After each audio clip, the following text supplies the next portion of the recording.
You're listening to Lords of Thunder Podcast with your host Alpha Omega Sin and Happy Console Gamer.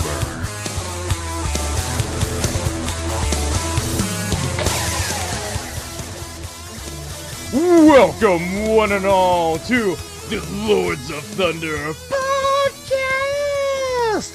I am the mighty, the incomparable Alpha Omega Sin, and I am joined by the luxurious, the blonde stallion, Mr. Happy Console Gamer himself, Johnny Millennium.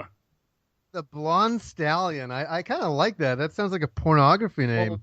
Like the Italian stallion. I think that's what it was reminding me of. You can be the man across the pond. What does that mean? You are technically British, so it makes a ton of sense. The man across the pond. The blonde. The stallion. Mr. Johnny Millennium! And then bitches just start gushing out their panties. It's fantastic. Yeah, stained Hey, you know the only panties I want are from, Yu Suzuki. Well, that's true. But I mean, if we are going to start really getting into things, we need to start having like a used panty vending machine and be like, look, these are quenched Lords of Thunder panties right here. Not by us, but just by bitches. So there you go. Yeah, but secretly, I'd be dreaming that I go to a vending machine and it just have Yu Suzuki on it, and you just press one button. And that's it. Oh, he can press my one button anytime. Oh man! Fun fact: I don't think that we've had like a single podcast where we started off on topic or just being regular, where we weren't talking about perverted things or like fucking dead bodies, just like unearthing bodies and just fucking the shit out of there, or some other just ghastly, terrible thing, because that's how we roll. I think it makes us feel good deep down below. Oh man, that trouser snake is just wilding and styling and profiling. So people who watch this on their YouTube shows are just like, what the fuck, man? What the hell is with these people? What the hell? What the hell? Was this a podcast or a test of patience? Damn perverts and their fucking XXX rated mind. Also, the movie XXX was stupid. I didn't like that. Do you know what? I never saw it. And hey, that leads into our topic, because we got to lead into it sometime, is movies. What a fucking open-ended kind of discussion that is. But this is something that can go all over. We did talk about action movies, and I was fucking excited over the fact that multiple times now on Twitter, people have said that they were checking out different Jackie Chan movies because of our action movie episode. Yeah, I remember one guy's like, my entire Christmas list is Jackie Chan movies, and I've been ordering them like crazy. And I'm like, that is so awesome, because we're not preaching terrible things here. No. You know what I mean? We're preaching things that are fun and freaking awesome. No, the idea that somebody was checking stuff out, and that's the point, is just, we know about this shit, and it's to get people, psyched up, or a trip down memory lane, Yeah, for sure. Like, anybody I think who knew about Jackie Chan when we were talking about that was just like, fuck yes, preach the the religion of Jackie. I mean, even for like people who are really into it, didn't know about some of the movies and found something new. So hopefully, talking about all the movies that we will in this episode, 'cause we're going to talk about, cream of the crop to rise to the top, and just like some of the best favorites. And naturally, we're going to be leaving out fucking tons, because this is one of those things that it could go on for hours upon hours upon hours. For sure. But you know what? I'm going to start it off this way with yourself. What made you, and we're going to take it back to when we were younger. Let's start when we were younger. That's a good place to start. What made you become a movie fan? Was there one movie? Was it a bunch of movies? When was it like, this is what, like, wow, I fucking really am into this stuff? Because it's kind of funny that Kim told me when she was younger, she dated some guy who didn't like movies. And it's funny because I was like, I dated a girl who didn't like movies too, but we do. That's so weird. That's like finding people that don't like music. I just don't understand. Or don't like food. Like, if somebody doesn't like music, how could you not like movies? Like, movies and like just forms of entertainment, to me, it just seems foreign to not like them. I mean, not saying it's impossible. It's just so strange, I guess. I know, and that's why it's not everybody likes movies. Isn't that weird? Like everybody I know does because I don't hang out with people who don't. But I went out with this one girl and I went out over to her apartment. This is when I was like, I think about 22-ish. And so I went over and I'm hanging out and I'm looking around her apartment and you can really tell a lot about a person with what's in their apartment. And there's really nothing in there. There's like books on the shelf and all this kinds of stuff. And she has one movie so I'm looking for like a conversation piece. So I go over to her shelf and I pick out this one movie. I can't remember what it was. It was so forgettable. I'm like, oh, you have this movie? She's like, yeah, I don't really watch movies. I'm like, you don't watch movies? She's like, no, I'm not really into that. I'm like, what are you into? Like, and she's like, oh, I'm into outdoors and walking. I'm like, yeah. That's when your jaw begins to become gaping. Your eyes are popping out of your head. Like, what the fuck does that even mean? Like, that's a different language. Yeah, I was so turned off. I had a little bit of a makeout with her, and I left. I'm like, I'm done. You know what? I'm permanently serving up a fucking softie downstairs. Can't do it. You killed the mood. Oh, I was so done. Oh, and then she pulled out these fucking albums of her like Mexico trip, and it was just like, oh, I'll show you these. I'm like, I'd rather watch a movie or play a game or do I? And she's like, and this is when I went here, and this. I'm like, oh God, help me! I couldn't get out of there fast enough. I swear to God. Oh, so horrible. So yeah. So, anyways, back to your beautiful childhood because I'm saying we were not born liking movies. I think that's what the point I was kind of bringing up. So you were, there's a point in your life you're not into movies. You don't know about them. What made you become a movie? My earliest memory, because I don't remember like a particular moment where it just automatically clicked and was like, yes, I am now a movie fanatic, or like some kind of crazy shit like that.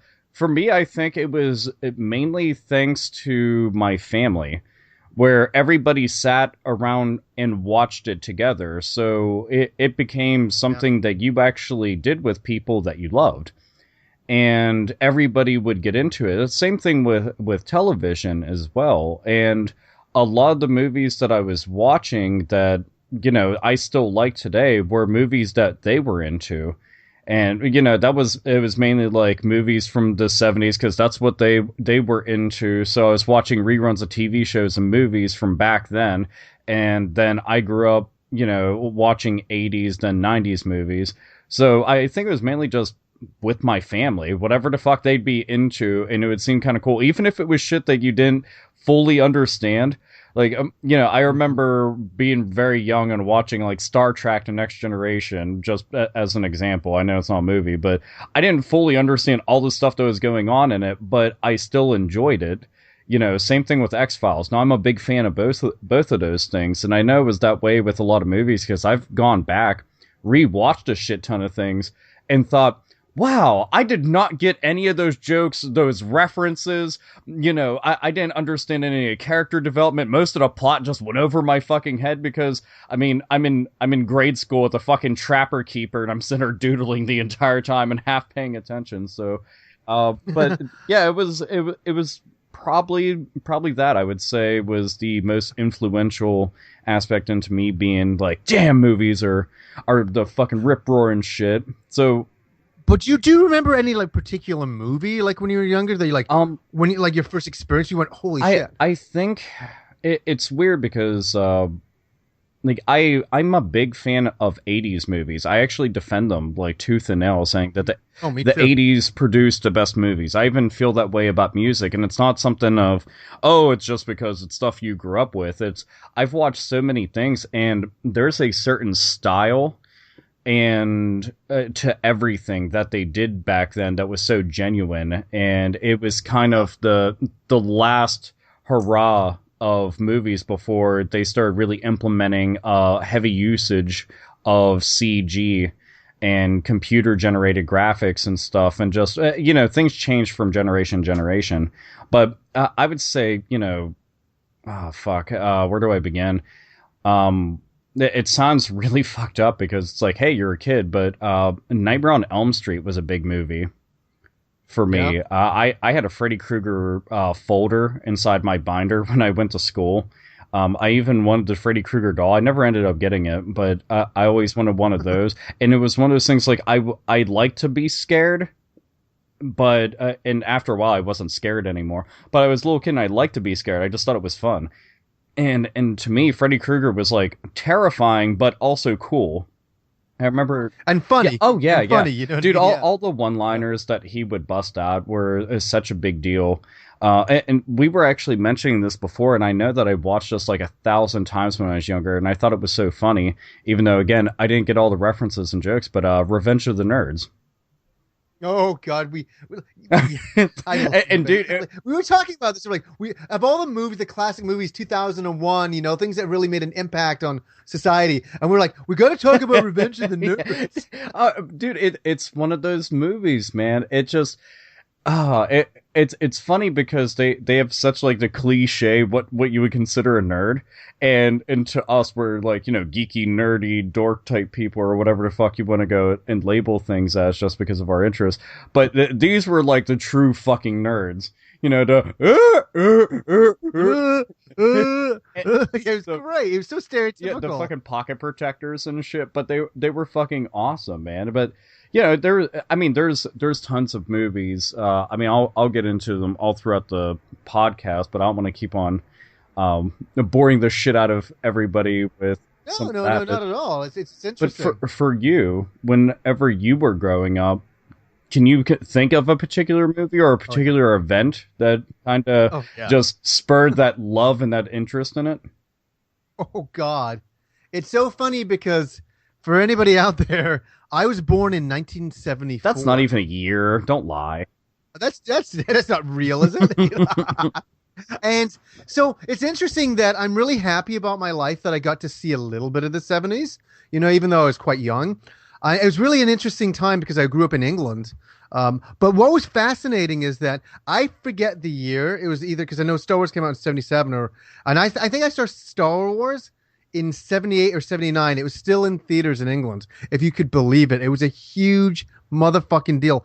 And I saw Star Wars and it just changed my life forever. I mean, it made me who I am today. I just was like, it was such a huge event. I think for anybody who grew up in that time period, it was just like, whoa. It was like, I'm not a religious person, but it was my religion. Dude, I've always noticed and enjoyed the fact that for a lot of people, the original trilogy was such a big culturally impactful movie series, and still is today, obviously. And it's always cool to hear about, you know, when somebody got to see like the original shit, like back when it first came out. I always find that to be really neat.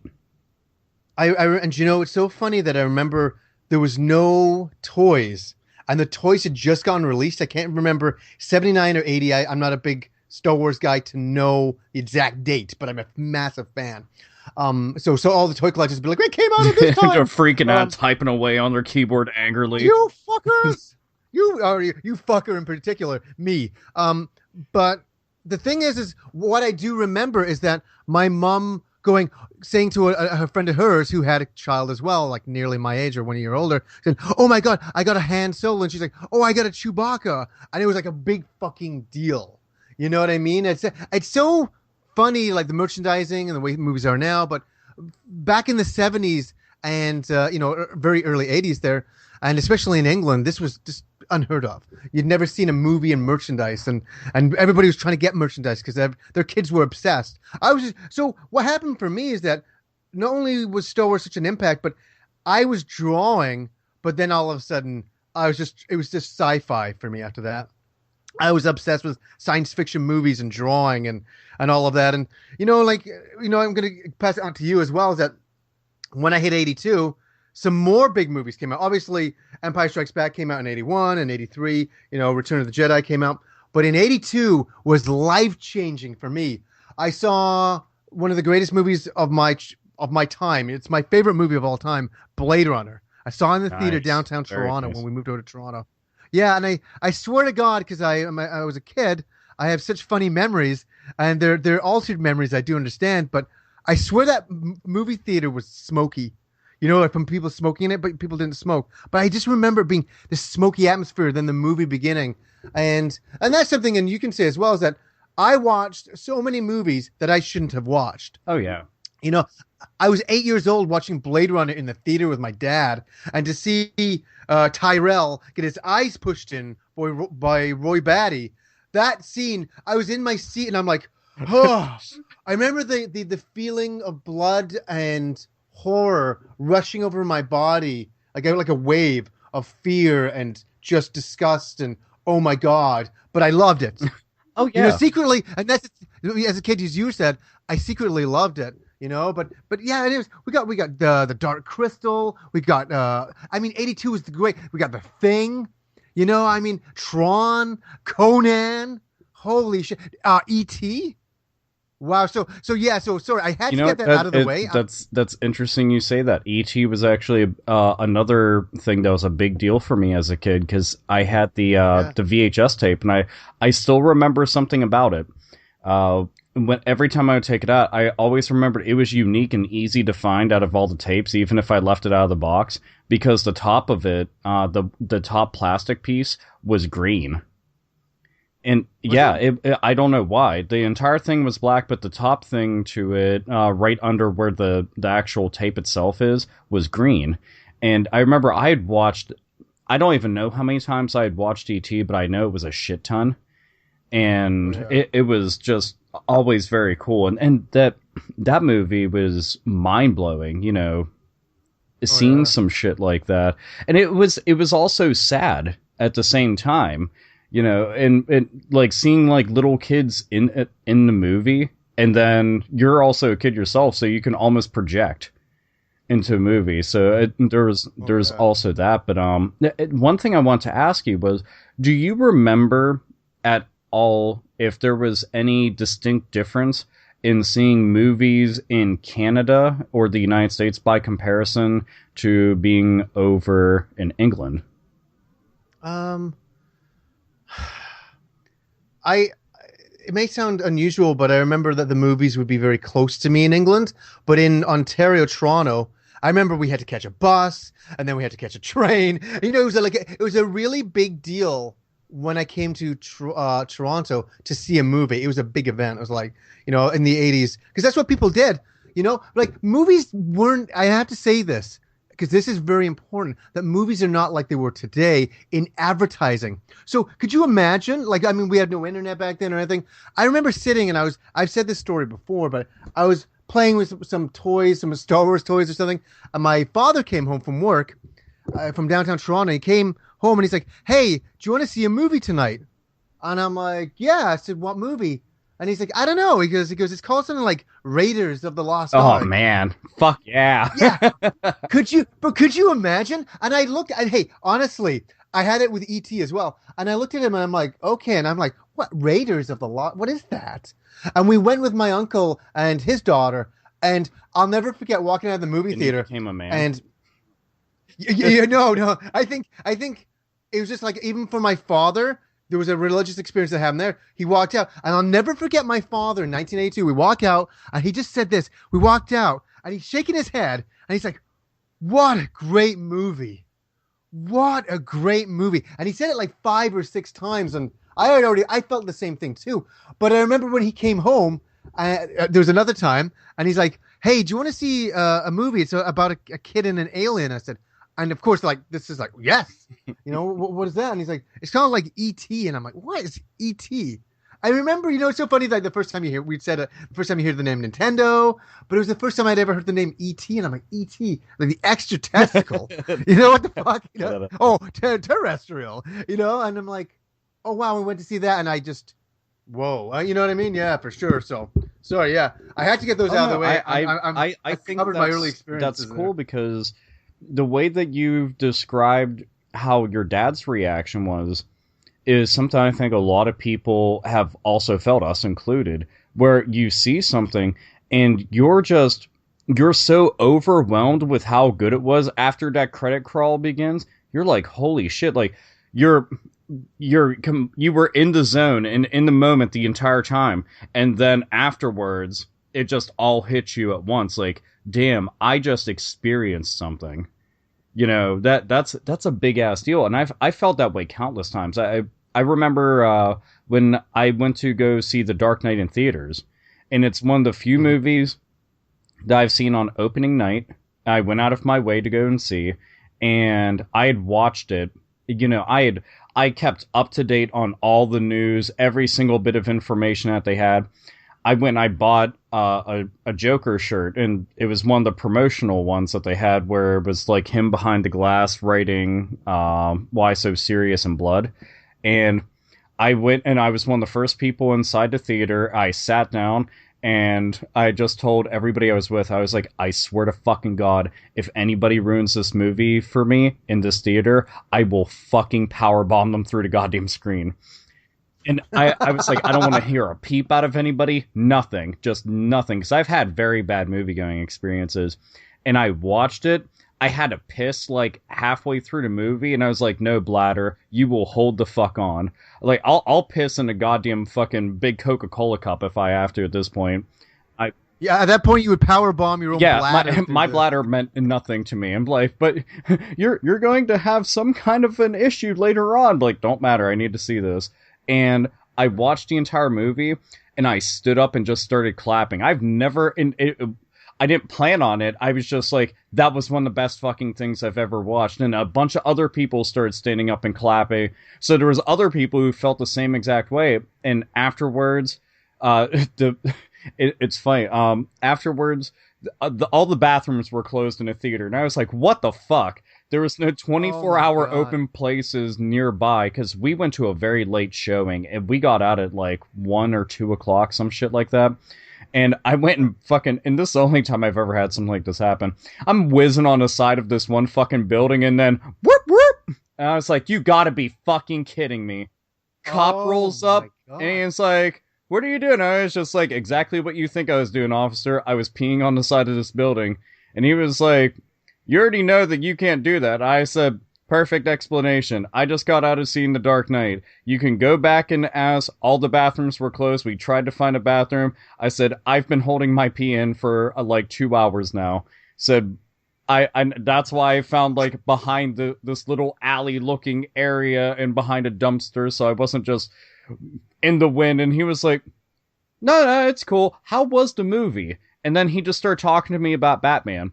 And he was like, should I go see it? So I basically reviewed the movie for him without giving him any spoilers. And he was like, oh, all right, I'm going to go and see it with my wife. All right, well, you guys, you run along now. Don't get in any trouble and be good. That was it. Yeah. You know, and, but I went back and I just went, holy shit. I experienced one of the best movies I've ever seen in my entire life. So The Dark Knight, like, I consider it to be, like, in the upper crust of best movies I've ever seen, ever. Wow. Heath Ledger, that's the main reason why. Heath Ledger fucking nailed it, and I know most people already know that, but holy shit, that was a godlike performance. See, and this is great, because that's kind of like your Batman. My Batman was in 1989. Oh no, see, that was also mine too. Just, man, that oh my god, both movies I like for completely different reasons, if that makes sense. That makes total sense, because yeah, and we're not going to get into a whole thing of why they're different. They are just they're different entities. Yeah. Completely. And I just remember being in high school, and this is a time when there was no internet, and comic book people were nerds. Like if you wanted to be or not, people labeled that. I never said that I was, but people said, you read comic books, you're a nerd. That's how it worked back then. I mean, in a lot of ways that it still works like that now, but it's like comic books are kind of cool now, but when you go to an actual comic book shop and you see the people there, it's more uncommon to see people reading comics and at comic book shops than it is for people to be like, yeah, I fucking love Guardians of the Galaxy. Went and saw it yesterday. Yeah. Well, and that's right. So that's kind of why I appreciated this 1989 moment of seeing this new Batman movie. It was a dark movie, and I was like, finally, they're getting it right. You know, after reading, Frank Miller's Dark Knight and loving it. I mean, that was a religious experience into itself back then. And it's like, oh, they're making a movie for me. I'm like, whoa. And they're making a movie for the hardcore comic fans. Whoa. And so I remember whispering in like social studies class, going, "Oh my God, the new Batman movie's coming out. I can't wait." Blah blah blah. I'll never forget talking. It was a really big deal, and then we saw it, and it felt like it was my special thing. You know what I mean? Of course, millions of people saw it, but it was my special thing. It was because I was into comic books and all that. And now we just live in a time when this is like there's like fucking 5, 6, 7 comic book movies a year come out. Back then, you got one maybe every, if you were lucky, every maybe 10 years. And not something. just that, but I mean, getting one of substantial quality wasn't all that common. Yeah, that's exactly it. You got Superman, which was great. And that's the way it was back then. And then there was not a lot of other superhero things until Batman that were really good. You had the Last American Hero on television. That's what you had. Which was a kind of a fun TV show and all that. But you didn't have a lot of stuff. And look at the way we're in now, though. It's almost like it's like a machine. Rather than what's kind of neat about it is we got to talk a bit about Star Wars, which for me, Star Wars is a big ass deal inside of my household, like a lot of people's, because everybody in the house likes Star Wars. And I grew up with all the VHS tapes. We even had them on Laserdisc, which was kind of cool thanks to my uncle. And I'd seen them, like, I don't even know how many times I rewatched them. I know that I watched them enough that the tapes actually turned to shit. So wow. There was that, and I liked them a lot. I've always said that A New Hope was my favorite growing up, but then as I got older, Empire Strikes Back became my favorite. But now, and then we were talking about Batman and Superman, and here we are, we're getting into the 7th Star Wars movie, and we have a Batman versus Superman movie coming out next year. It's crazy. And I think that I just find that cool that they can live for that long and stay fresh. And we have to do an entire episode in Star Wars. Oh yeah, that's a guarantee. I mean, we've dabbled with the idea like multiple times, but from the idea of just the books, the comics, the games, the movies, and just everything and anything in between, it's a no-brainer. So that'll be due at some point in the future. It'd be nice to get it out just before the movie. Oh, yeah. That'd be, get everybody hyped and get, everybody can hear our excitements, and then we'll do a podcast about what we thought about Star Wars. That should be its own thing after that. That could be a lot of fun. Dude, I'm totally down with that. But let's see. So what other movies would you say that you just love the living shit out of?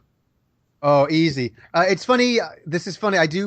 Even since I was a young guy, I always said, I know what my 3 favorite movies are of all time. It's always Blade Runner is number 1. Just unbelievable stuff. My second one is Big Trouble in Little Motherfucking China. I adore that movie like a religion as well. I went to a friend's sleepover, I think in maybe 1986, and we rented a couple of movies. One of them was Big Trouble in Little China. We were like, holy crap. All we were doing is kung fuing the fuck out of each other after that movie. At the sleepover. All we were doing is fighting each other. It was so funny. And I'd watched that movie. I've watched that movie hundreds of times. Hundreds. I've got the whole movie memorized. In fact, me and Rob went to see like a midnight showing of it. We have a theater in town, the Rio Theater, and you can drink in the theater.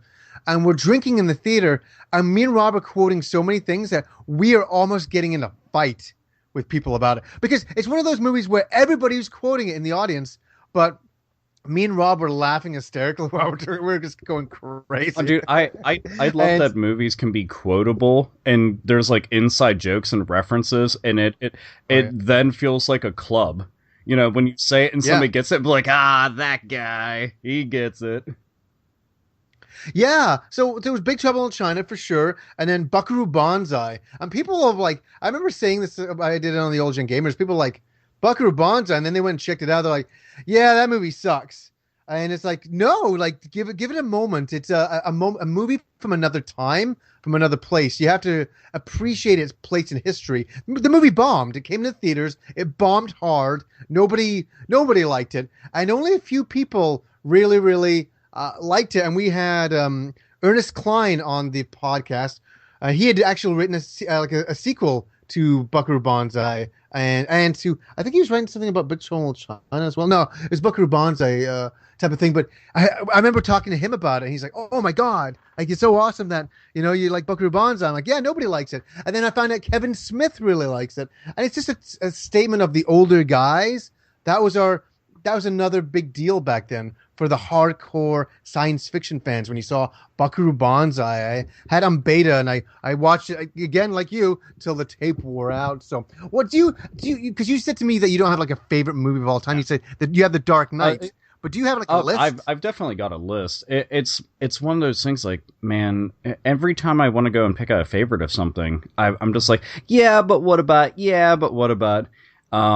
I mean, the Dark Knight definitely sits up in that upper stratosphere. The original The Crow, that I put high on the list, and that's another comic book movie, and also very dark. But that movie, it's so gritty. I've got a scar on my hand from trying to reenact the scene where he catches the knife. Because I was a kid and like I thought he was so cool. I bought a trench coat specifically because of the Crow. I ended up loving the living shit out of Sting's Crow character in WCW because of my love for the Crow. I had like 2 or 3 Crow posters inside my room. And like it was just one of those things that I enjoyed the movie so much. I could quote so many damn things from it. And I just consider it one of those movies that's just so fucking awesome. And it's heartbreaking to realize, one of the biggest things associated with is Brandon Lee passing away. And that's such a traumatizing experience because everybody on set, they didn't even want to come into and finish the movie, but they felt that they were compelled that they had to because they didn't want to go because they were at the end of filming. They wanted to finish this because they worked so hard, and it'd be like his life had his death had no meaning. I got to tell you, I've never told you something. When I was going down to SacraCon back in 2009, me and the girlfriend at that time. Actually, was it 2009? It was 2009. We took a little detour on our way to Seattle, and we stopped at the grave of Bruce Lee and Brandon Lee. Really? Yeah. And the funny thing is, I shot video of us stopping by there, and it was, I'm telling you, it was really, like, eerie in a really surreal way. Not like, oh, spooky. It was like, it made you feel something like, we parked, we got out, and we walked up, and I stood there, and I had a real moment. I was like, wow, like the legendary Bruce Lee. And I'm like, and his son, like such a tragedy for both of these people, for both of these guys. And it really had an impact on me. It was really something else. And I tell you, people were just coming up by, one car after the next. It never stopped. Oh, I'm not Everybody surprised. was I mean, yeah, both of those guys are legendary in their own right. Bruce Lee, obviously, much more well known. Not to take anything away from his son, but I mean, it's just such a shame to realize that both of them in their prime, got taken out, and they both had excellent movies under their name. And that was just one of those things like, that movie, I enjoyed the soundtrack from it. For example, the music in it was such a big deal.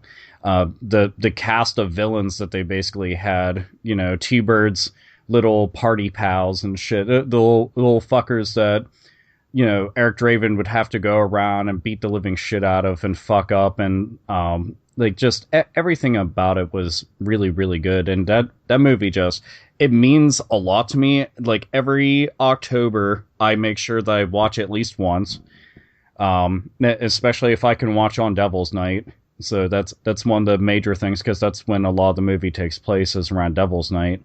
So it's one of those things, and it has me fucking fuming that they're remaking that. Like so you feel how I feel that they're remaking Big Trouble in Little China. Oh yeah, it's one of those things. Like there's certain movies, but like, look, I get you want to cash in so fucking desperately, but I mean, for fuck's sake, this dude died to make the movie, and you fucking goddamn leeches have no respect whatsoever. Like the movie, you want to make money off the movie, re-release it in fucking theaters. That's all that you got to do, because it's not like suddenly it's not going to translate well with people. Same thing with like all the movies that they've remade in the past. I don't even know how many years. Just re-release it and put it out there so people can experience it. They remake it and it fucking does terrible. It's so fucking stupid, man. Well, you know what it is like here's a great example. A movie like Total Recall, a movie that's charming, funny, science fiction, fantastic. It's got so many things going on in there. And then you see the remake, and it is soulless. Oh, yeah. It is like a white clinical, sterilized hospital. It has no soul. And the same for The Crow. The Crow is a movie with a great amount of soul. And, when you see the remake, it's gonna do some things that are kind of interesting, but it'll never quite have that soul. And it's kind of one of those things that that's why we get upset about remaking movies.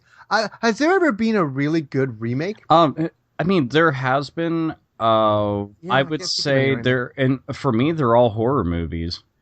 Like there's the Night of Living Dead remake, which actually was done by George Romero. That one was really, really good. I liked that a lot. Let's see. There was The Fly. That one. Okay. I give you The Fly, but okay, and then you can say The Thing as well if you want to say remaking old black and white movies or whatever. Yeah. I'm trying to think. Damn it, there was one other one that I had on the tip of my tongue. Oh, The Blob. The one. Oh, that's a great one too. That one, really, I feel that if you're going to remake a movie that seemed like it didn't hit its full potential. Like, not just because you want to cash in on its notoriety, because that's all that people really do in Hollywood, is they take something that's infamous and has like lots of appeal and people still know about it, and it's got a large, still loving fan base, and all they do is they just run the name into the ground out of greed. And it never works out the way that they want to. It ends up flopping at the box office. It pisses off the original fans, and they don't bring in the new fans like they think they're going to. So it's a lose-lose situation. Yeah, I hate missed opportunities. Like a movie like Gem could have been really fantastic. And in the right hands, that would be a phenomenal idea. And it is absolute fucking garbage. Yeah, dude, your fucking your video on that shit. Well, it was funny because it was like I felt like a guy coming out of the closet.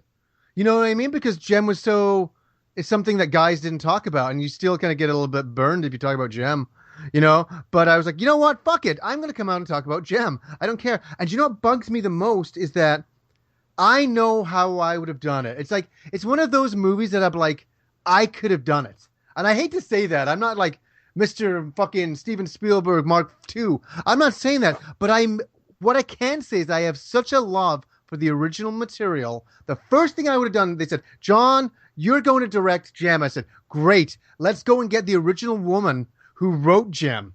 Let's go get her. And she wrote G.I. Joe back in the day. She wrote comic books. She's still doing that stuff. I'd go to her and I'd sit down and say, let's sit down for a bunch of weeks and let's come out with how we would take all the the wonderful 80s magic of the original ones, all the elements of the original Gem, and make it into a modern thing that people can be nostalgic for, and it can appeal to a new audience. Let's make that happen. Let's work on that together. And I'd sit in a room and we'd just work on it. I'd watch the original show again. We would talk. And so it's a missed opportunity. Sorry, I don't know why I'm so passionate about it. I completely agree with that. There's a lot of times where, and the idea of doing some of this stuff is great, but the execution is so piss poor. And like with the Gem movie, that was like some ABC straight to TV movie shit. And somehow even worse than one of those. Like, it was cringeworthy. It was so bad, and it was basically somebody who just wanted to go and use the name.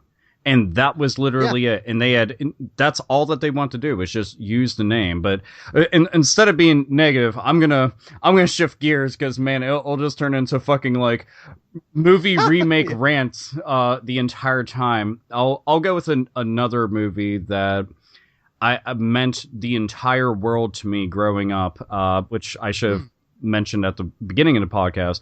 But one movie I had seen 1,000 times over. I had the toys, action figures, clothes. Watched a TV show that the cartoon show they did afterwards. But as the original Ghostbusters. The original movie Ghostbusters? Yeah. You know, when you said the original Ghostbusters, it made me think of the cartoon. They got the real Ghostbusters, which is the real. Dude, that show is the shit. I fucking loved that cartoon series. Oh man. I don't know. So there was a couple of cartoon series. Yeah. There was Ghostbusters, and then there was was it the real Ghostbusters with the ape? No. That wasn't the original. The real Ghostbusters that had Slimer in it. Is it? Yeah, they. I know that they had like crazy kooky characters in the original one. That one I didn't watch nearly as much. The real Ghostbusters, though, I felt that one was more akin to the movie in a weird kind of crazy way. But Ghostbusters was. I enjoy movies that kind of have like dark humor. Like Beetlejuice, for example, which I can definitely get to in a moment. But Ghostbusters was one of those movies that it was a mature movie, considering the fact that a shit ton of kids went to go see it, and it definitely wasn't like a kid-friendly movie whenever you watch it. But lots of kids went and watched it, and it was so fucking awesome. I remember getting like the little plastic proton pack. Traps and shit. Like, I was obsessed. I had so many things. That was like one of the biggest deals to me growing up, and I loved the hell out of it, you know. And also, it came out the same exact year I was born, so it made me love it even more. That's what I got to grow up with. Here, so when you were born, when you just became born, I had just moved across Canada to Vancouver. We had to stay in a hotel till our house. I think my dad had bought a house and he had shipped all the furniture over, but the furniture wasn't going to show up for 2 weeks. So we had to live in a hotel for 2 weeks. And let me tell you, it wasn't a very nice hotel. It was just one of those ones. It was local. The company said, okay, here you go. Here's a hotel. And it was not good. My dad, I remember complaining at the time. And so I didn't want to stay in the hotel. It was kind of like, I didn't like it. So it was kind of cool. Down the road was a movie theater, Scott 72 movie theater, and Ghostbusters opened up. My dad took me to see it. I was like blown away, just like you. Whoa! You know, and I was 10 at the time, 10 years old. It's so nuts, so crazy. And what was awesome is that because there was nothing to do, I loved the movie so much that I walked every day at 10 years old. My mom was like, yeah, go for it. I forget how much it was. It wasn't very expensive to see a movie back then, especially a matinee. And I saw the movie 4 times in that week, because I had nothing else to do. That is fucking awesome. Like, isn't that funny? And it was a real. Oh, and here, oh my god, because this will explain the time of when you were first born. So we moved into the house eventually, and they set up the record player. Oh my god, I'm dated. They set up the record. I mean, it was a big fucking record player. But what happened back then? Obviously, the number one song was Ghostbusters. So I went up to Sam the Record Man in my local mall, and I bought the LP single. So it was like a record single of that. And I think it was like $1.99. It was something like that. I can't even remember. And I brought it home, and I played it religiously until it was scratched 1,000 times. And that's what it was like, you know, when you were born. Dude, I mean, I've said countless times, my favorite year for movies was literally the year that I was born. And because so much had started back then, like a lot of really big deal series and just movies in general that I consider not only groundbreaking, but just important to cinema and to me personally. But like, you know, Ghostbusters was definitely one of them. Gremlins, that was another movie. And Gremlins is a movie that I watch around December. Because I have like an entire month that I dedicate to certain movies that most won't consider to be like Christmas or Halloween movies, but I do.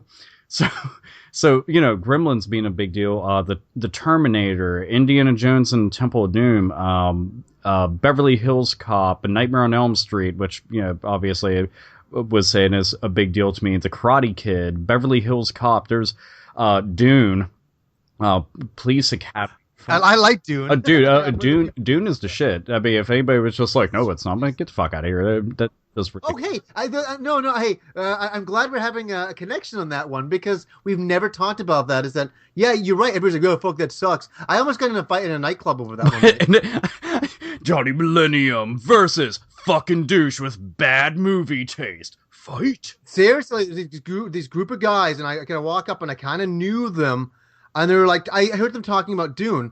And I could tell that they're talking about the books. And I'm like, oh, yeah, I really love the movie. Like, the movie sucks. I'm like, fuck you, the movie. Because we were all drinking. So I went fucking bad real fast. And I'm like you. I'm very, very passionate. And especially drinking, I was like, I'm there to fucking defend Dune. Like, I'm not going to. I like Dune. So fuck you. Dude, you know? it's... Don't, like, I'm glad you enjoyed the book, but don't fucking. It's something different. Yeah, I get it. So what? I read the fucking book too. See, I'm getting angry about it. I got calm down. Oh, dude, trust me. There's been tons of times where I fucking defended plenty of movies, like a ridiculous amount of movies, just because, you know, I realized the value in them, even if other people didn't. And there's a lot of people, like, nowadays, they'll go online and they'll see a review and be like, yeah, well, I can't see it now. That review said it wasn't good. I'm like, you haven't fucking watched it. Like, that person doesn't have your exact taste. Like, get the fuck out of here with that shit. That's silly. But for you, is there any movies that you watch specifically and specially around certain holidays? Oh, Jesus. Well, besides, we'll probably do a Christmas episode, but, you know, Chevy Chase's Christmas Vacation every year. You know, I love that one. Oh, dude, National Lampoon's movies were they were the best. Oh, they were wonderful. I guess, you know, like Halloween time, I like to watch The Thing. Like, I mean, let's talk about John Carpenter, because, like, oh my God. Well, John Carpenter's bomb. Actually, we could start off with The Thing, because that movie I consider to be one of the all-time best horror movies of all time. Like, in terms of practical effects and shit, it's just, oh my God. The very first time that I got to see it, I had no idea what I was going to expect. And, you know, I consider Kurt Russell to be one of the best, like, ever actors. Because the best way I can describe Kurt Russell, he's cool. I don't know that's the best how way else to fucking describe him other than Kurt Russell is fucking cool. If I ever aspired to be like an actor, it'd be like Kurt Russell, but I'd be as crazy as Jack Nicholson. There. That would be my best combination. But The Thing, the first time you're watching it, like, John Carpenter, a lot of his movies, they had very specific kinds of music in it that you didn't hear in many other movies. And it would set up like a certain tone in you know, The Thing, they're by themselves. It's fucking frigid. It is cold. There is no help coming. They are fucked. And then everybody's turning against each other. And and the practical effects, oh my God, that movie's just, it is so fucking awesome. Like, I could not sing its praises any more than it is the shit. It is. I've seen that movie so many times, and the impact is always there. Never mind that goddamn horrible, you know, like, I wouldn't even call it a sequel because it's supposed to be a prequel to it. What a disaster. Yeah, that movie can go fuck itself. Dude, when it was announced, I was pissed. Like, I was literally offended.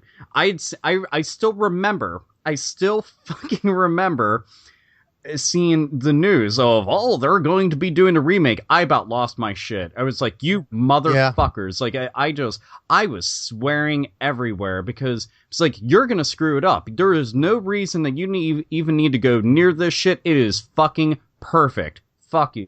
Yeah. And just like I thought they would, they went and they screwed it up because they didn't understand it. So fuck them. But The Thing, the original 1982, that is the shit. So John Carpenter, what else would you say is like a big John Carpenter movie for you, Mr. It's so funny that you're just gonna go yes because I know it's gonna come. Escape from New York. They Live. Yeah. Halloween. Dude, right now, I don't even know if you got to see, like, before we started to record, I actually have my my Alpha Omega Sin shirt that's done up like Halloween. Instead of the knife, he's got the fucking NES Zapper.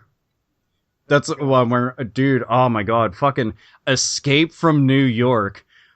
Even like, I'm not even kidding you. I got goosebumps as soon as I fucking said it out loud. Oh my god, that. If anybody wants a representation of what 80s movies are, see Escape from New York and appreciate its dark grit, its imagination. It's so wonderful. I could go on and on about Escape from New York. I'll tell people this because there's obviously a shit ton of the people that watch us are big time gamers. If you haven't seen Escape from New York and you like Metal Gear Solid, stop what the fuck you're doing and watch Escape from New York. Because Snake Plissken, who's the main character in it, and is Kurt Russell yet again, because Kurt Russell plus John Carpenter equals magic. That movie, I mean, it's kind of like, I don't want to say post-apocalyptic, but it is. And then it's like, it's part sci-fi, but it isn't. It's in its action. It's so many different things all mixed together in this crazy pot with so much character and so much life, like this little ass world. And Snake Plissken is just such a fucking badass. Oh man, he looks so goddamn cool, and everywhere that he goes around, everybody's just like, oh man, I know him. Like, and he's got this reputation of being that motherfucker that you don't fuck with, you know. And I love that, and I always loved how dark a lot of his movies were, and how if you went into that city at that time, you were dead. You were fucking dead. Yeah. That's all that there was to it. You know, it had that Mad Max vibe to it, where there was no rules and it was like pure anarchy. And so in other words, it's Detroit. Yeah, pretty much, yeah. But oh my god, that movie, and then They Live, dude. Oh.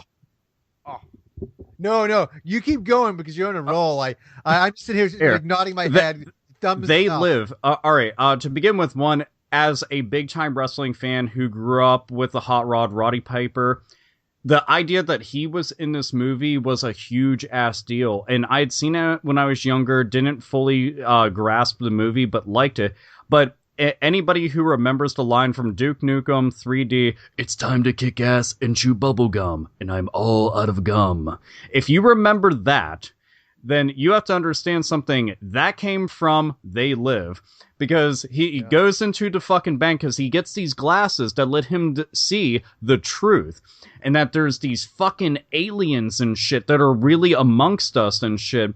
And they've been polluting everything from advertisements to all these products to the TVs. And it's just like obey, consume, and all this shit. And he finds out, holy shit, they've been controlling us. And he's going around and just like fucking owning everything. But nobody else sees us because they don't have those special glasses. And it's just so fucking awesome. Like, oh man. And I mean, it's fucking Roddy Piper in the fight scene that he has in that. Oh, I was like, you were kind of slowing down. I'm like, I gotta mention the fight scene. That fight scene is wonderful. The thing is, like, okay, we're obviously big action movie fans, as you know. And I won't say that's one of the, the most technically sound fight scenes in the world, but it's for a wrestling fan, it was fucking cool as shit. Yeah. I love that movie. There's so many. I'll admit something here. I did not enjoy Escape from LA. And here's a little known fact is that I think John Carpenter went to Kurt Russell and said, hey, listen, we can either make, a sequel to Escape from New York, or we can make a sequel to Big Trouble in Little China. What do you want to do? And he's like, Snake Plissken. And it makes sense. I get it.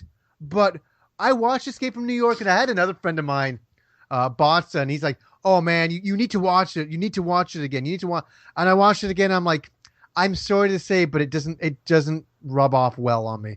I don't like it like the original Escape from New York. Well, it was what also do you think? A very different time. This will sound crazy because I always hear from everybody that they didn't enjoy the movie, and I actually have a love for the movie. I do think that they needed to pull the trigger on that way earlier because it came out 15 years after, which was, obviously, give or take, a bit too late to make something, because you're not in that same mindset of the character and the world and shit. And obviously, the way that you direct and write and approach something is going to be very different. But I still enjoyed the movie for what it was. But the original had set such a high bar. It was hard to match it, let alone, be able to say, yes, we magically surpassed it. It wasn't going to happen. So it was one of those things that I felt, just because of the namesake and because of the legacy, it was damned from the get-go. So that's one of the things with it. But I still consider it a pretty good movie. If you like the original, I say at the very least, watch it. You might end up liking it, you might not, but it's still worth watching to find out. And you know what? Also, because John Carpenter talking about that and had briefly mentioned it, the original Halloween. No, that's exactly as well. We watched it a couple of years ago, and it's, everybody forgets how much that movie set the bar for horror movies. Okay, so let's go in this way. The musical score. Oh.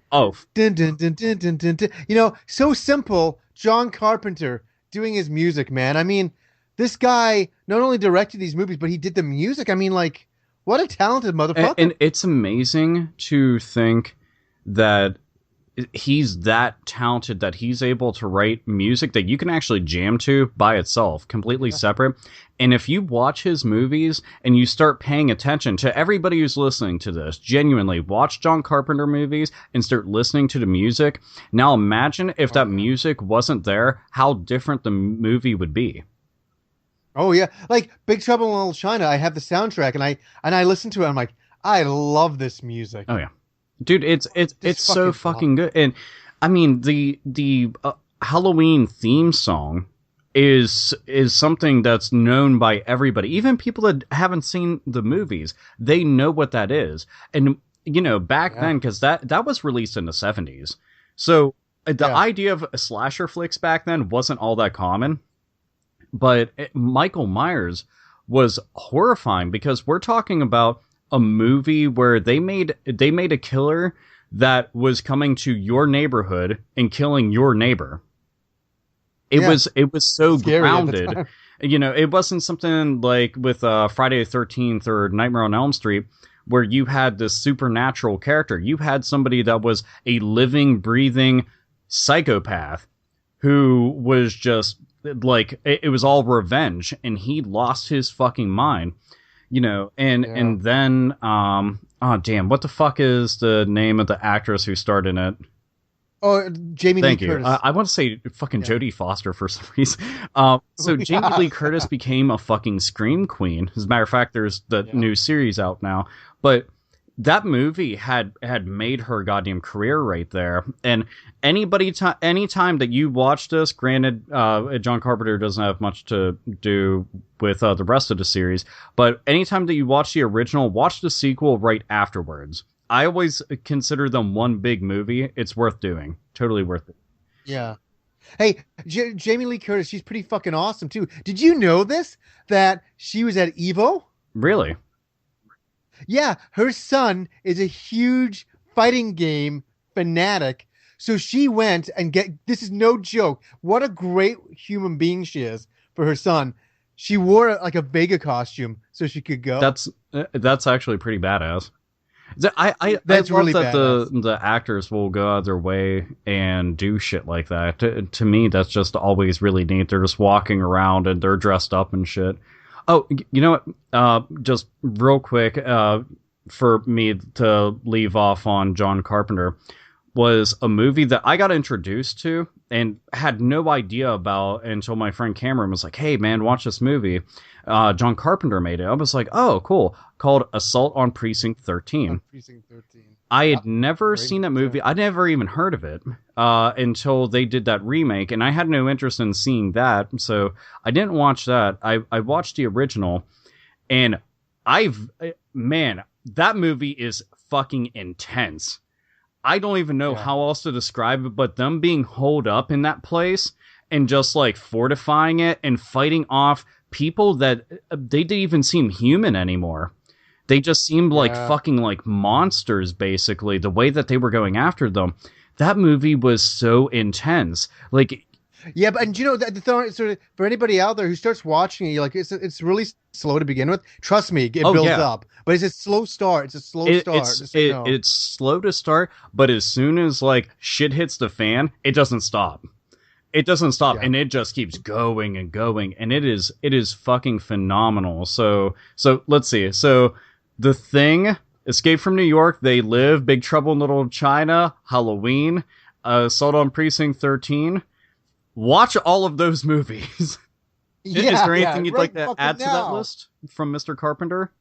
Oh, geez, I'd have to bring up his IMDb page, but I think it's kind of fun that those are the movies that we first think about because those are the movies I think about. I know he did that Mars movie, which was okay, but I think you know those movies are what make him. He also did The Fog, Oh, yeah. which was really a good movie back then. It doesn't hold up extremely well, but it's a classic. You know, it really is. I love the guy. Hey, did I ever tell you that I talked to him on Twitter? Really? Yeah, it was the highlight of my life. I remember when They Live was getting released on Blu-ray, and the cover is really a weird cover. And so I shot him a message, and I'm like, "Hey, did you have anything to do with the cover?" And he just wrote me back and said, "No." But dude, that's still That's cool as fuck. Fucking John Carpenter answered you.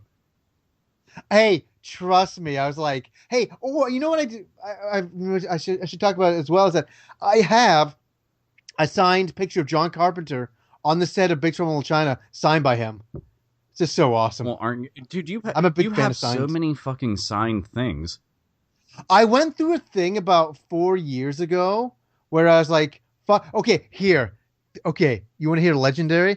I have a picture of Steven Spielberg and George Lucas on the set of Indiana Jones, Raiders of the Lost Ark, and it's signed by both of them.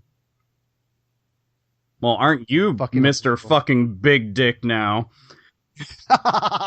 You know, what it is about, though, is that I'm such a huge fan. And I also got a John Williams picture signed by him, which is unbelievable. Because I know that guy's getting up there in age, so it's nice to have a Dude, piece I from have him. I have But- like 0 signatures. I have 2 things signed, and both of them are from wrestlers. That's it. Oh, which wrestlers? I've got both of them are dead now, which is really sad. But I've geez. got the actual hat and glasses that the Macho Man Randy Savage would wear to the ring, and they're Yeah. signed. And I've got it was a limited edition release. It was actually given to me, but the game Saints Row 4 had Roddy Piper in it, and he had a cameo in it, and it was actually really fucking cool too. But you get to play through a portion of it with him, and they did a limited edition cover of it, and he had signed them, and I got that. Shit. That's that's pretty cool. Those are the two wrestlers I really Dude, like. they were as well. a big fucking deal. But let's see. So a big transition. So from John Carpenter, one of my all-time favorite monster movies, Godzilla Final Yeah. Wars. Oh, what year was that? It was in the 2000s. I don't know the exact year. Fuck. I can look it up actually. But was that like released over here? oh yeah, it was. Dude, it's amazing. Godzilla Final Wars here. It came out in 2004. It looks like. Oh, so was it made in Japan? Yeah. This was the very last Toho release for Godzilla. Oh, I'll check that out. Do you know what? I've never seen this movie, so that's Well, a recommendation. I'll Did take off you and did check you out. like the ones where like he's fighting shit tons of monsters? Like, Oh, hey, like you have to understand. I'm out of the '80s, man. Like that's all we had on TV back then was Godzilla. dude, movies. That's all we had. Godzilla movies were always a huge ass deal to me. And me too. whenever I would go to the movie store and see some of the VHS tapes, I remember seeing Godzilla flicks there all the time because I didn't see them on cable all that often. So that was the easiest way for me to watch them. And I'd get them. And I remember like literally, fucking rooting for Godzilla. like the entire Of time, course. because like I had multiple Godzilla toys growing up. I don't even notice if people see on my back shelves, but I have Mecha Godzilla and then one of the 2000 Godzillas that are always sitting there because they're just like the best. They're so fucking awesome. I don't know. Yeah. I always dig them a whole bunch. But yeah, Final Wars. I've got it. I've got it on my screen. I'm gonna grab it straight after Dude, this. trust me. After you see it, Yeah. you're gonna be like, "Holy shit! I need to see this." Like the longest fucking time because it's essentially like a big monster melee. But the thing is, they managed to take all the boring ass scenes with the humans, which I never fucking liked. I was never invested in any of the people that they had in them. It was like No. they can go suck a fat fucking hog. But to me, they took this and made it awesome because it was over the top kung fu. So Really? you have like all the gods. You have Godzilla fighting shit tons and shit tons of monsters with like really good special effects, and they're using like the actual suits, and they have these really great sets that they're destroying everything on. And then it cuts back to the people, and they're flying through the air and like crouching tiger, hidden dragon, beating the living shit out of each other. It was like fuck yeah, it was great. Oh man, I'm in for a treat this afternoon. Dude, it is the shit, man. And the fact that it was by Toho, because I still remember being burnt as a motherfucker when I found out that they were Americanizing Godzilla, and I'd seen it. I was like, this is fucking garbage. How dare you take the king of all monsters and do this, you fucking sons of bitches. And it didn't live up to the legacy, you know. It fucking sucked. But this is like this is basically like the best Godzilla movie to me because it gives you what you want: lots of monsters fighting and Godzilla being awesome. Oh yeah, I found my copy already. It's online here. Nice, absolutely. It's so funny. I always get into our conversation so much that I remember after the Jackie Chan movie, conversation that we had. As soon as I got off, I made some tea and I'm like, okay, I gotta watch Police Story, and I did. Dude, I was like, it was as simple as it's that. one of those things, man. Like I've had that happen tons of different times. It's just cool as shit. But you know, Godzilla Final Wars, to anybody out there that's a big Godzilla fan, I mean, there's lots and lots of really good Godzilla movies. I mean, I'm sorry, but just watch that one. If you're going to see any of them, it's the shit. But I'm trying to think, what else is really good? Another all-time favorite movie, Fight Club. Yeah, I didn't mind Fight Club. It didn't change my life. You know what I mean? I saw it in the theater. I was like, okay, sure. It just seemed a little far fetched for me. I know movies. Hey, fucking there's no Star Wars that's set in reality. I know, but I just never did it for me. I think I just really enjoy like an anarchist view on things, and in the fact that like it's dealing with multiple personality disorder, and it had so much character. I don't know. I loved so many different things about it. And I remember it was the very first DVDs I ever purchased were The Crow and Fight Club. Those were the very first two. I bought them the same exact day. Yeah. And I was just like on cloud nine. I was like, holy fuck, this is the shit. It, you know, the idea of just going somewhere, beating the shit out of each other, and then just going to work and then saying fuck you in the face of authority and shit. And I just enjoyed a lot of things about that. It was just it cool. sounds a lot like your show. Yeah, essentially. So Fight Club, it totally meant a lot to me in that. What else would you like to add to this? I know. Do you know I was just sitting here and it's so funny. I'm like, oh my god, this is such a huge topic that we can't talk about because we'd be here for fucking hours. So you don't want to mention cool things like The Shining or Terminator or RoboCop? Well, that's what I'm talking about. It's like, should we talk about our favorite directors and all that? And we're already past the hour Are mark. Yeah. Well, fuck me. I know. Trust me. There's so many movies. Exactly. The Shining. Yeah. Oh, dude, my God. It's Stanley Kubrick, man. That motherfucker just... Stanley Kubrick is a genius. And didn't we What was some of your like favorite like Stanley Kubrick films, like Full Metal Jacket? It's funny. Like Kim hadn't seen 2001, and we watched that maybe a couple of weeks ago, and she's like, "Wow, that movie is so ahead of its time. It's so ahead of Star Wars." Stanley Kubrick was such an incredible director, so ahead of his time. Like so many of his goddamn. But The Shining is just that is the epitome of. I wouldn't even say a horror movie. It's not about blood and guts as much as about psychological. Yeah, horror. that is literally what it's all about. Because with him, it's kind of scary to think of how fucked up his movies are, but they make you think.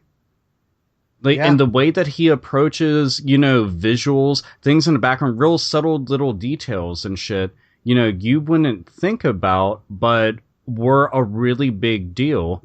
And I enjoyed that a whole bunch. Like that was one of the movies I had seen as a kid. I was very young when I had seen that because it came out before I was born. But seeing that, I was like, wow. And growing up, I got to see the on Netflix. They had the behind the scenes making of The Shining, and I just went, holy shit, this is... Was he a tyrant or what, wasn't it? Dude, you know what? It fucking worked, though. Like, it literally worked. Yeah. I mean, between that and A Clockwork Orange, I was sold on them. Yeah. I love a Full Metal Jacket, but Clockwork Orange and The Shining, they took the cake for me, man. They were just fucking... God, they were so good. Oh, no. Like, Clockwork Orange, we could have an entire episode about. Like, I mean, any of these movies we could have an entire episode about. I'm just going to mention one movie that never gets mentioned too much for him. And he's done a lot of great classics. But Barry Lyndon. Never seen it. I know it's a period piece movie.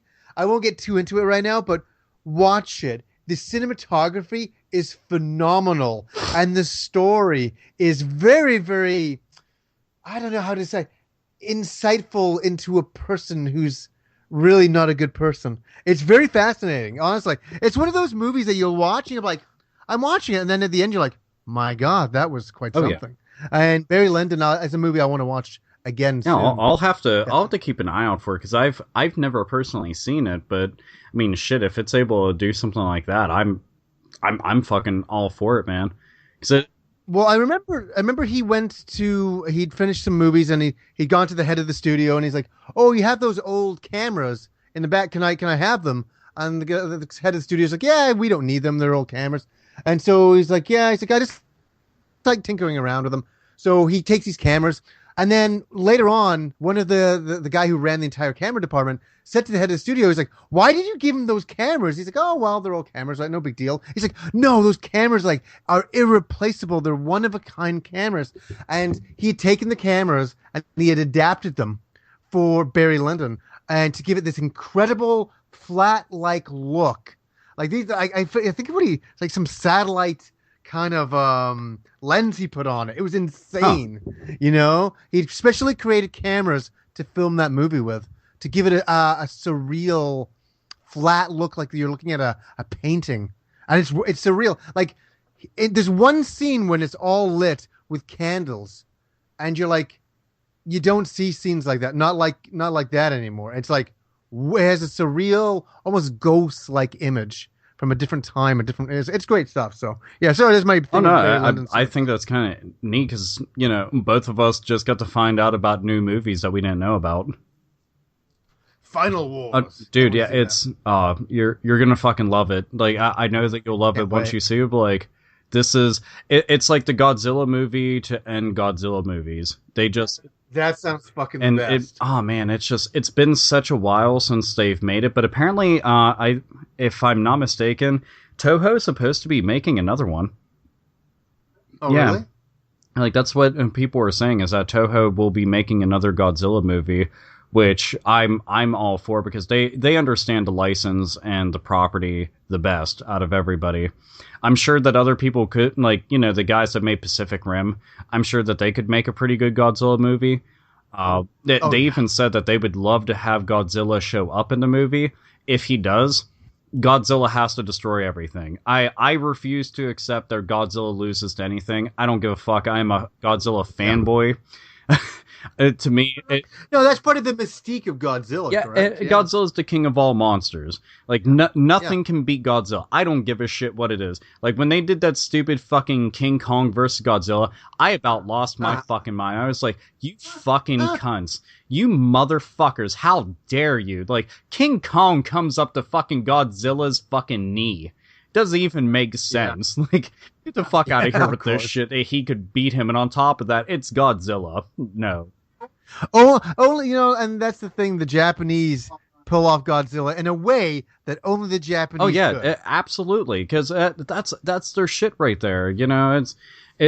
All I want is a big ass fucking monster tearing shit up, like entire cities, and doing over the top shit.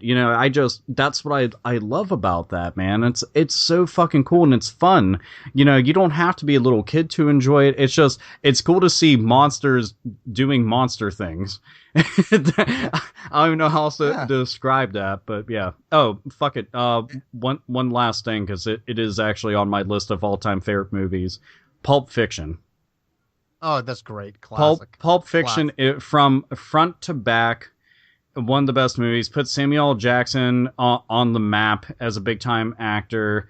It's brought John Travolta back into. Oh the yeah, limelight. John Travolta. He wasn't doing much of shit. Went to doing that. It put Quentin Tarantino on the map. It was was such a big ass deal. That movie's so fucking quote worthy. Everywhere. It's got so much character, and it's, again, all the good directors always have these fine, tiny little details and these things that they're known for because they do shit so differently. And Quentin Tarantino definitely nailed that with that movie. It is fucking awesome. I am and this is why we could keep going forever, because Tarantino we could talk about forever. Tarantino has. Quentin Tarantino, I will always consider. I don't give a shit if people are like, he's overrated. Don't give a fuck. He is one of the best goddamn directors ever, and he's somebody I would be happy to sit down and like shoot the shit with, just because I. Yeah, and could you imagine us talking to him? We'd be fanboying out, not over him, but over movies. Oh yeah, because he's such a and just going, yeah, blah blah, geeking out. And you know what's cool though? He's a fan of movies too. Like, he seems like a very fucking down-to-earth person, and that's one of the things that I dig about certain creative minds, is that when they don't let shit get to their head, and they're just, like, still the same person, and especially when they're cranking out fucking classics like that, like, dude, you're the fucking man. I don't know how else to say it. I would never want to go and like sit there and fucking fanboy out, but I might, meeting certain people like that. Oh, if I met Steven Spielberg and all that, and how about we end the podcast with a little story? Actually, no, I'm gonna save this story for the Star Wars episode, because I have a true life story about George Lucas that the world has never heard before. And when I tell this story, people are going to be like, oh my God. Dun, dun, dun. And let me tell you something. It's real. It is real deal. Get it? It's going to blow people away. Like, seriously. It'll be like shit about George Lucas that nobody's ever heard, that I heard from somebody who works at ILM. So, yes, it's quite fun. So I'll save that for the Star Wars episode. And I think that this is definitely a subject that, even if we decide to subcategorize this subject into different pieces, we're definitely going to have to come back to this, because holy fuck, there's still a lot of movies that I would like to talk about. Like tons upon tons. No, and I think I'm the same way. As like, oh my God. Where, like, we could, the way me and you are, we won't stop. Never. Because we're loving it. We're having so much fun, but it's like, we have to, because how can we, well, it's never going to stop. Yeah, and people would just be like, man, usually their podcasts are about an hour long. So far, they've clocked in at 7.5 hours. That's not normal. Yeah, you know what I mean? And of all people that could do it, me and you could. No fucking doubt. The Lords of Thunder can most definitely do that. So, I'll end the podcast with until next time. Game the fuck on. and save the aisle seats for us. Yeah. If not, then we'll butt fuck you. Yeah. Power bomb you through the fucking theater screen. Yeah. Remember, if you make a pee, power bombs.